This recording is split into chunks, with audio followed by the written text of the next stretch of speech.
Israel Hamas మధ్యన ఎట్టి పరిస్థితులలో చర్చలు పూర్తి కావాలి, ఒప్పందం జరగాలి అని ఒత్తిడి తెస్తున్నాడు అమెరికా అధ్యక్షుడు ట్రంప్.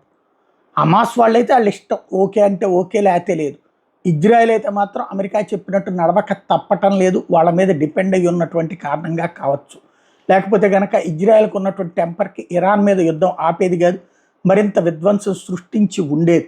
కానీ ట్రంప్ తన అవార్డు కోసమో లేకపోతే ఇరాన్ గనక ఉన్నత స్థితిలో లేకపోతే మిగతా గల్ఫ్ దేశాలు తమ మాట వినవన్న ఉద్దేశంతోనూ చేస్తుండొచ్చు, ఆపిచ్చాడు యుద్ధాన్ని. అట్లాగే ఇప్పుడు హమాస్ మీద వరుసపెట్టి దాడి చేస్తూ ఇవాళ కూడా హమాస్కి సంబంధించినటువంటి ఎయిర్ చీఫ్ని లేపేసినటువంటి ఇజ్రాయెల్ మరికొన్ని అడుగులు వేస్తున్నటువంటి పరిస్థితి.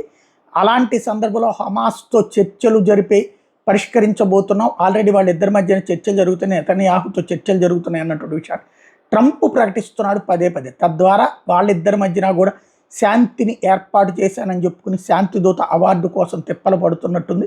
ఓవరాల్గా 50 మంది ఇంకా కూడా హమాస్ చెరలో ఉన్నారు. వాళ్ళని విడిచిపెట్టేటటువంటి అంశం మీదన ఫైనల్ చేసేటటువంటి అడుగులు కనబడుతున్నాయి. దాంట్లో ఎంతవరకు సక్సెస్ అవుతారు అన్న దాని మీదనే ఇక్కడ ఆధారపడింది. అక్టోబర్ 7వ తారీఖున లాస్ట్ ఇయర్ జరిగినటువంటి హమాస్ మీద ఇజ్రాయెల్ దాడిలో 251 మందిని పట్టుకుపోతే వీళ్ళలో కొందరు ప్రాణాలు కోల్పోతే ఇప్పటికీ 49 మంది హమాస్ చెరలోనే ఉన్నారు. ఇప్పుడు వాళ్ళతో చర్చలు జరిపి పరిష్కారం అంటే ఇంతకంటే నీచమైన బ్రతుకు మరొకటి లేదు. అమెరికాని నమ్ముకుంటే కుక్క బతుకే అనడానికి సాక్ష్యం అన్నమాట.